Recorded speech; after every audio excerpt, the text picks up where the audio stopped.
I'm going to briefly talk about combinations and about permutations, and I'll try to explain it. I'll do an example problem. Then I put up a PowerPoint of chapter 4 out of this book, out of Cooper and McGillen here. And we're going to go through this, and it has to do with sampling. Now, it's interesting because probably if you're like me, when you look at these polling results, y'all follow me on this? I mean, polling about anything, the election, for instance, like the likelihood that Tommy Tuberville or which is Biden or Trump will be president or whatever. And you get these polls. So what do the polls do? They call a actual landline, and they ask people who they're going to vote. So that means they skew the actual population sample that they're getting this information from, because how many people have a landline that you use? Anybody? I don't use it. Most people that are younger or high-tech don't have landlines. So this whole thing's skewed. Now, if you've known anything about the last 3 or 4 election cycles, the polls were terribly wrong many times. The reason they're wrong is in part that they don't get a random sample of the population to get actually information that's worthy. But they have to get something, or else they won't be paid. So they try to get something out. We're going to take a look at when you have a huge amount of data and you take a certain sample of that data, what confidence do you have in the data that you're getting? For instance, the mean, the standard deviation, being representative of the whole population. It's also very important for people that get out in manufacturing. If you're an administrator especially, the higher up you go, in like Intel, when they're making chips, they can't test every chip. It's impossible. So they take a subset of those chips. It may be 1 in 1,000, 1 in 10,000, and they're going to test these chips randomly. That's a small, and they make some assumptions that the likelihood of a defect in that chip is the same as the likelihood of a defect in any other chip. And then they gather information about the number of defects, the standard deviation of the number of defects, and they can then adjust their processing as needed. So remember, this stuff is valuable. It's not just for polling or elections and stuff. It's very valuable. We're going to take a look at that. Now, let me go through this. Combinations and permutations can be tricky. And in the book, this is the Bonsly book. I'd like you to read, by the way, from page 47 through page 53. So if you have a data set that has n items in it, and you look at the number of ways, say each of these items is somewhat unique, you can differentiate them. You all with me? Like they could be A, B, C, D, E, F. It doesn't matter how. The number of ways that you can take one of those items, or the number of different possibilities for the first item, would be n. If there are 10 things, there's going to be 10 possibilities for your first value, right? If they're unique. Now, if you replace it and you do it again, it would be times n. It's the same as before. You all agree? If you replace it, the number of different ways you can pull it out again would be n, right? That means the number of different possibilities of pulling one card, say out of a deck of 52, reading it and put it back in there and then pull another card, the number of combinations would be 52 times 52. Now that's just the number of ways you could do it, which means the probability of getting, say, a combination of king, queen of spades would be 1 over this. If you keep going, you find out that if you take k things out of there, but replace it, you get n to the k power possible ways that you can pull the card out, put it back, pull the card out. That would be the number. It would be the size of, we would call it A, which would be all the possibilities that you could get. So it makes sense to you, that would be that number of possibilities, right? If you take an item out, but you don't replace it, the first time you have n possibilities. If you got 52 cards, you got 1 over 52 chance of getting any value you pick, right? Say king of spades, something like this. If you don't replace it, there would be n possibilities. Now, if you don't replace it, there would be n minus 1 cards left. So if you pick another one, it'd be n minus 1 possibilities. Keep going, n minus 2. And you can see if you take a card out but don't replace it, k times, it would go all the way to n minus k would be the number of combinations that could occur. That would be the number of possibilities, right? That would be the huge set of A if we talk about k values. Anytime we talk about a certain subset of this, you're in here. It's engulfed in it. In other words, if I said spades, right?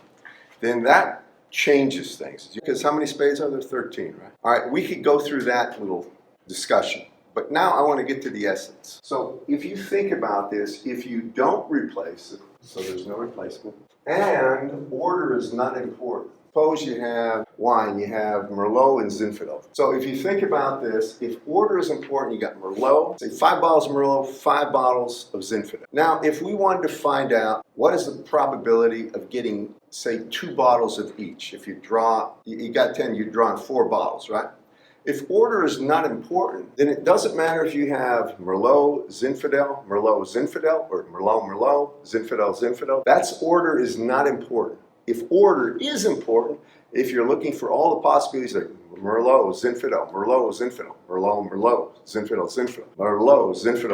Merlot. If order is important, it's a little different. That's a permutation. If order is not important, you want to know the number of possibilities of taking, n items and taking k at a time. So we have n is the total number and the total items, and we're taking k at a time. You want k of these to be successes. Now this is going to be n factorial over, and then it's going to be n minus k factorial over times k factorial. Now you remember from the times we talked about this earlier, that right there is the front coefficient that goes for the binomial coefficients. Do you remember? Then you would have p to the k, right, times p minus 1 to the k, or to the n minus k. All right. Well, this is just the number of different ways. You can put number of ways where order is not important to take k items out of n total.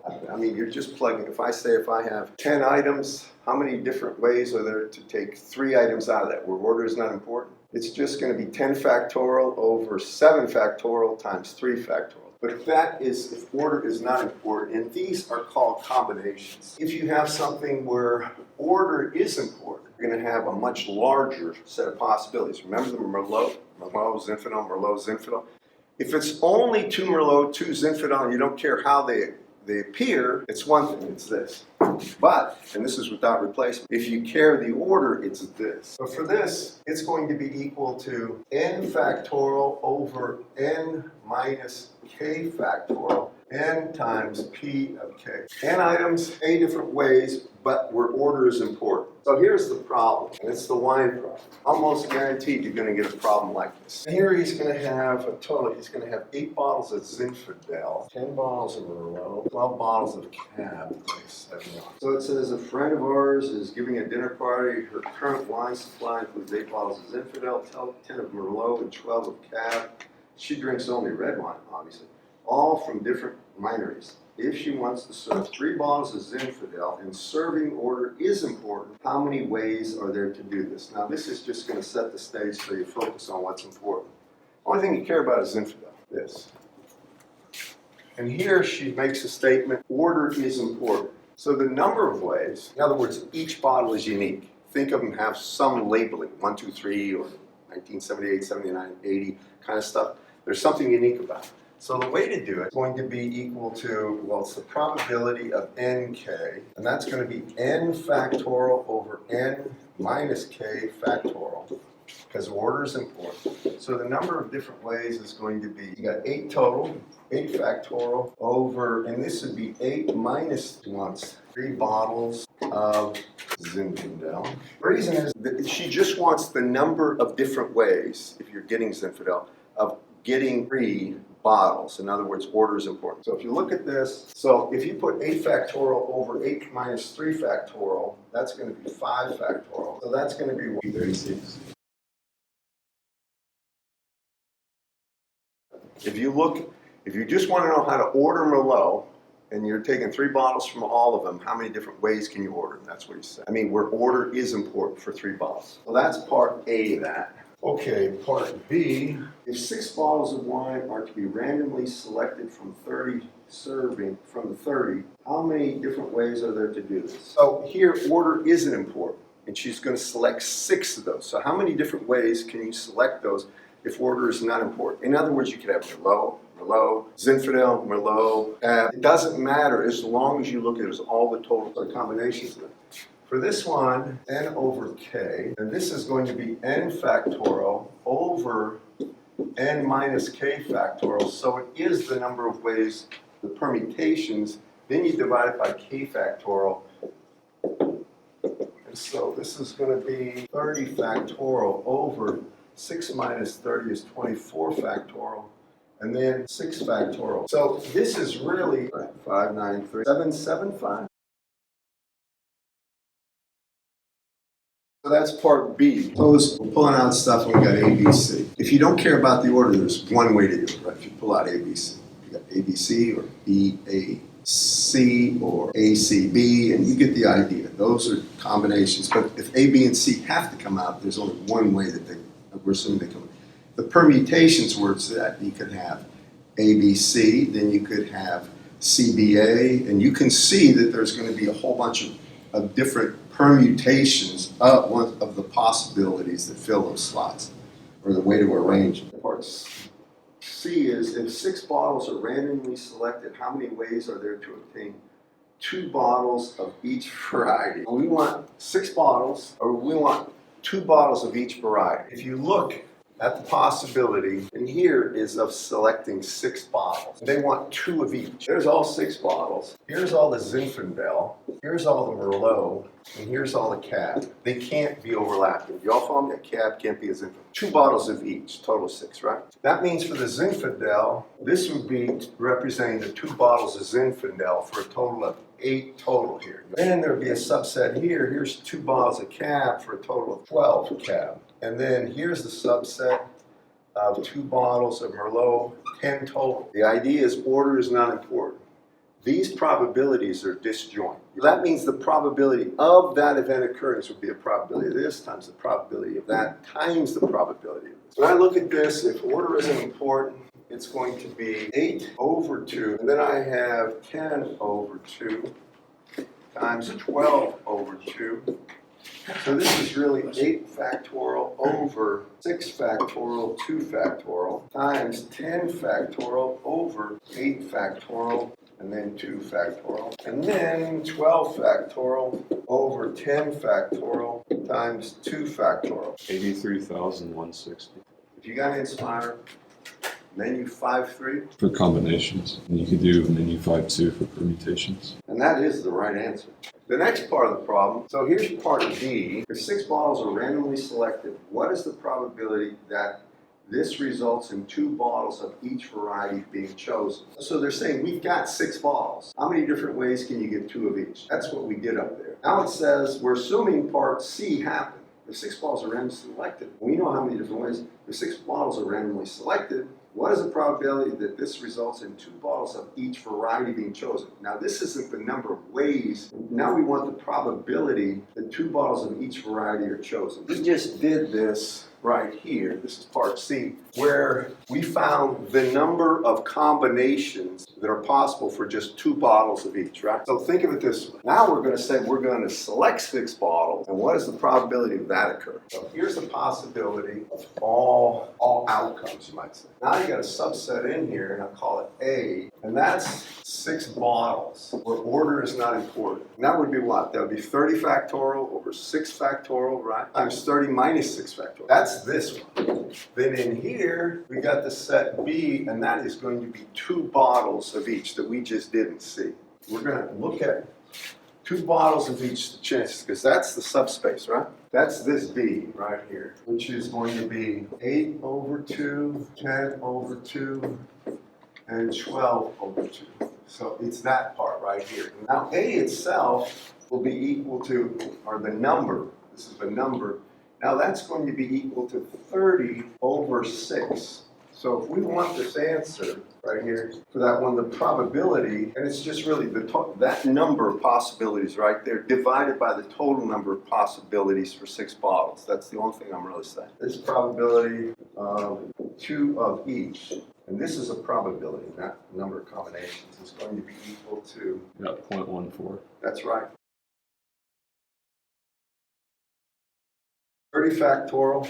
What is it representing? That's going to be, well, you have 30 factorials, the total number of bottles.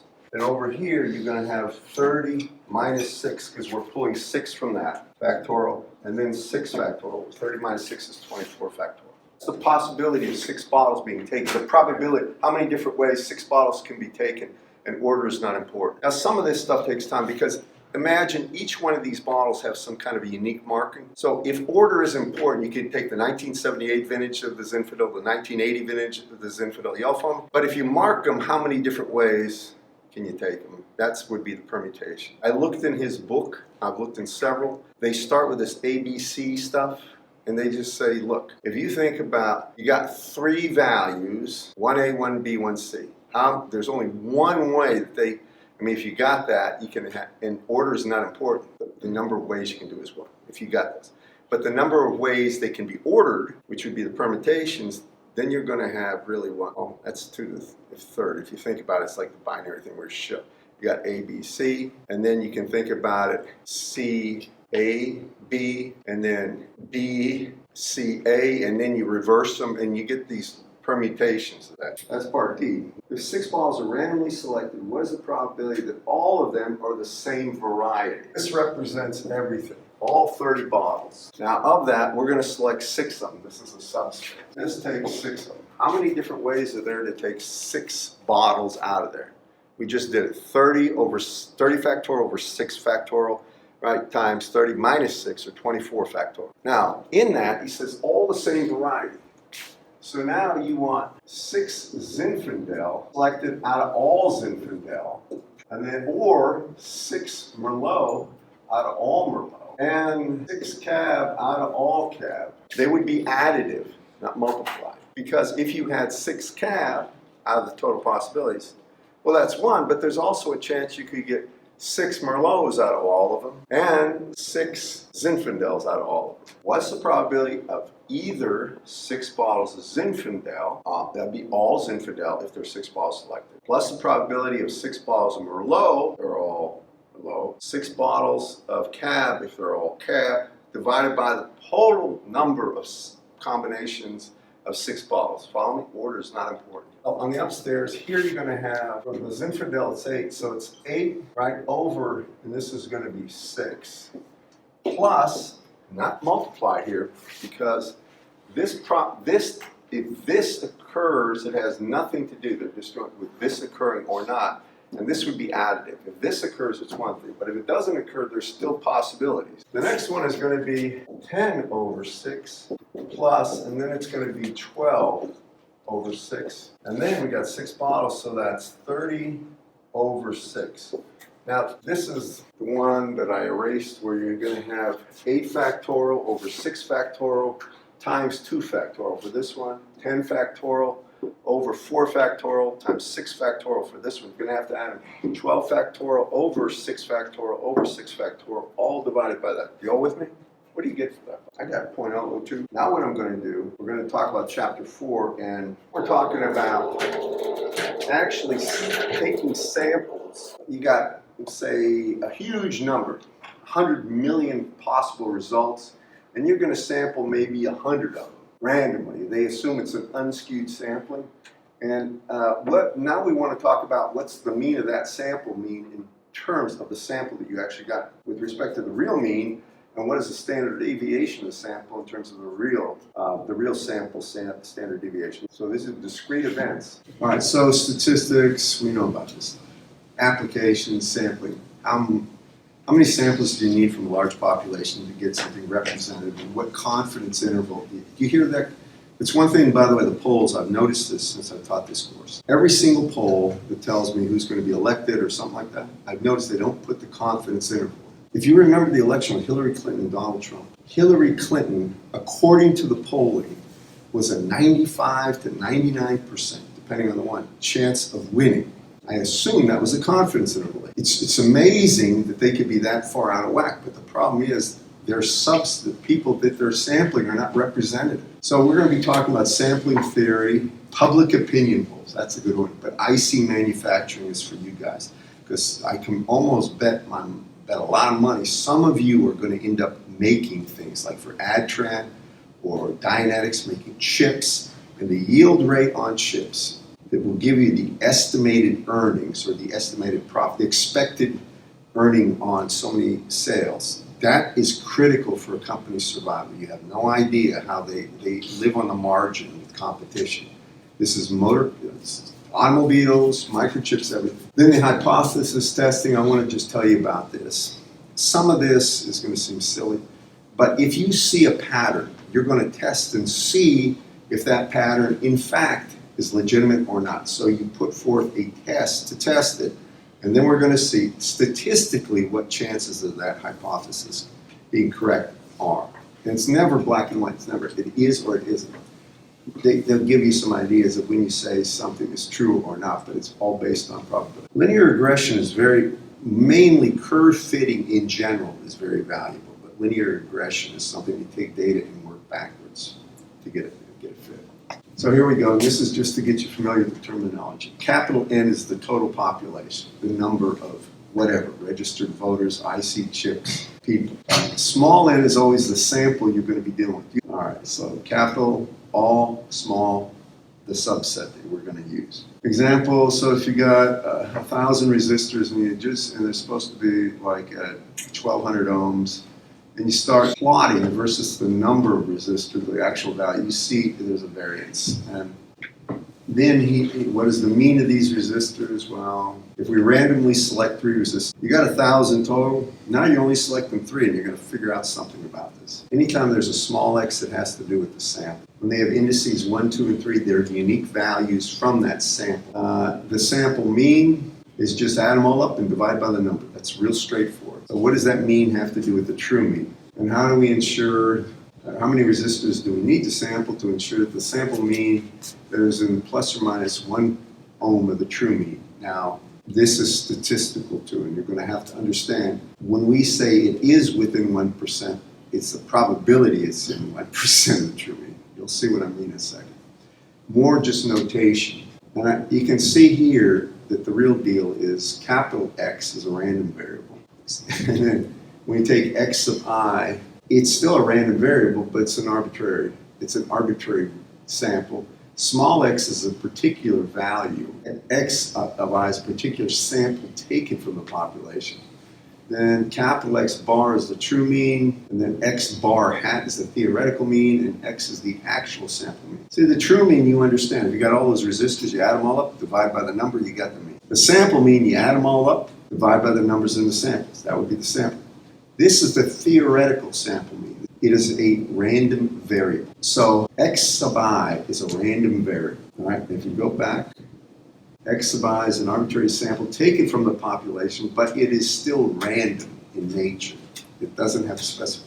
If we take that and we add up all these values and divide by n, then we get a random variable that is the mean of the samples, but it's random in nature because we haven't specified what the values of the samples are yet with just a number, say 3 of them. Note that x itself is a random variable. All right, suppose we randomly pick 3 resistors from the batch. Now those are specific to small values. These are actual values. So small x is specific to the samples. Whenever they have 1, 2, or 3, it's unique values. The mean is that. Previous mean was that. We know. So now we're taking a look at the sample mean, and it is a random variable versus the trial. And what do you expect to happen as the number of samples gets larger and larger? It's obvious that the variation gets smaller and smaller because it gets closer to the true mean. So this is the theoretical sample mean. We haven't specified the actual samples yet. We just are saying we're taking n of them, and each one has this value. But this is the mean of the actual samples, or sample mean, which has a specific value because you've determined what the values of the 3 samples are. And the mean here, x bar, is a particular value in that x bar hat right there. That is a random variable that is the sample means, the theoretical sample means for any given 3 points. This is going to be a random variable. This is a particular value inside these possible values. Do you follow me, sort of? Okay, this one, pay attention. So if we take the expected value of the random variable that is the sample mean, then we have to literally take the expected value of the sample mean. Well, I have to sum up x of I from I equals 1 to n, but this is a random variable. So now we get into this craziness where we can say that if this is a random variable and we're looking at all possible values of random variables, so you're examining the entire possibilities for the sample, which is all values. Even though this is a random variable, x bar hat, if we look at the estimated value of that random variable, it takes into account all possible values of the sample, all 1,000 resistors. Well, that's what he's doing here, and he says, well, that is the actual mean. And he says it's on average, the sample mean equals the true mean. It means the expected value of this random variable, which is the sample mean, is the true mean, and that's called an unbiased estimator. All right, now this is the question that I wanted to really get at today. So how precisely can we estimate the mean? And on average, the sample mean is equal to the true mean. I know. All right, let me get to the point. Whenever we're talking about a variance, it's equal to x squared bar minus x bar squared. So this is the expected value of, now look, see that 1 over n summation from I equals 1 to n of x of I? The whole thing's bracketed and squared. That is the squared value of the sample mean. This is like x bar hat squared. The estimated value of that, which should be like the x squared bar minus x bar squared. Now remember, that's the summation. You got to sum all these things out. You're going to have n values. Then you got to square it. Then you got to go ahead, and you're going to have two sums here. So it's going to be a 1 over n squared. You got to go over I. That would be just the sum there to get the mean. And then you have to do that for all possible combinations. So you get this kind of craziness. Minus the true mean squared. So you get this here, and they're saying that the value of one x of I doesn't depend on the other. In other words, if you pull one resistor, it's 1200, and the other one you pull is 1150. The first one has no bearing on the value of the second one. They're independent trials. If they did, it'd be a different problem. So now the variance, based on this crazy calculation here, if you do it, now you get this, the variance is 1 over n squared, n times x squared bar minus n squared minus n times x bar squared minus x bar squared. And here's the deal. This is the one thing you get. The variance of x, you should put that down, right? The variance of the random variable's mean, the variance of that is equal to our x squared bar minus x bar squared. But here's the thing. It's the actual standard deviation over n. That sigma squared is the actual standard deviation of the resistors. Back to this one. If you look at this is for the problem, specifically resistors. X squared bar minus x bar squared over n is sigma squared for n. All right, he gives us the true variance up here of 50 squared or 2500. So that divided by 3 gives us the variance of the sample mean. Now, one thing that should bug you, if you knew the true variance, why are we doing it? It's like we're trying to estimate, all right, how close we are. We don't usually know the true variance, but he's doing this for a reason. You'll see in a second. And obviously the standard deviation is the square root of that. Now if n is 30, this is the point he's making. If n was 3 here, if n is 30, you'll notice the variance is down by an order of magnitude. And the standard deviation goes from about 30, 28.87, down to 9.13. What you really want to do, the thing he proposed at the beginning is how many samples do we need to take, knowing this, to get the variance or the standard deviation to 1 ohm. And here, so this is important. Remember, that's the sample, that's statistic. It's random variable of the sample mean. Sigma squared is true mean. N is the number of samples. And something else to know, this is true when n, the number of samples, is much, much larger than small n. So when it gets close, it's different. And a good question would be, well, how much larger? A factor of 10. That's a good estimate. So if you got 1,000 samples, less than 100 for this to be true. This would work if you return the sample and replacement. Nobody does that. It just confuses the issue. Now when population size is small, this is the adjustment you need to make. You're going to have an n minus small n over n minus 1, where n would be the total number. Usually, almost always, it's this. Because if you're going to start sampling, you're getting close to, like you're getting within a factor of 2 of the total number of samples. Why not just sample them all? So, how about an example? An endless production line produces diodes randomly tested for reverse current, and you know about that, and forward current. If the reverse current has a true mean and variance of 10 to the minus 6 and 10 to the minus 12, now that's where you bias the diode in the wrong direction. It's leakage. How many diodes must be tested to get a sample within 5% of the true mean? As a true mean and variance. So the true mean is 10 to the minus 6. True variance is 10 to the minus 12, right? True variance right there. True mean right there. And how many samples? Capital N is much, much larger than small n. So you get the variance of sigma squared over n. So the variance of the reverse current, we want it within 5% of the true mean. The true mean is 10 to the minus 6. So it would be that. And then it's just straightforward. If that's the case, he's going to take this value right here, since you've got the variance there. You're going to take it and square it and divide that into sigma squared, so it's n greater than 400. Now,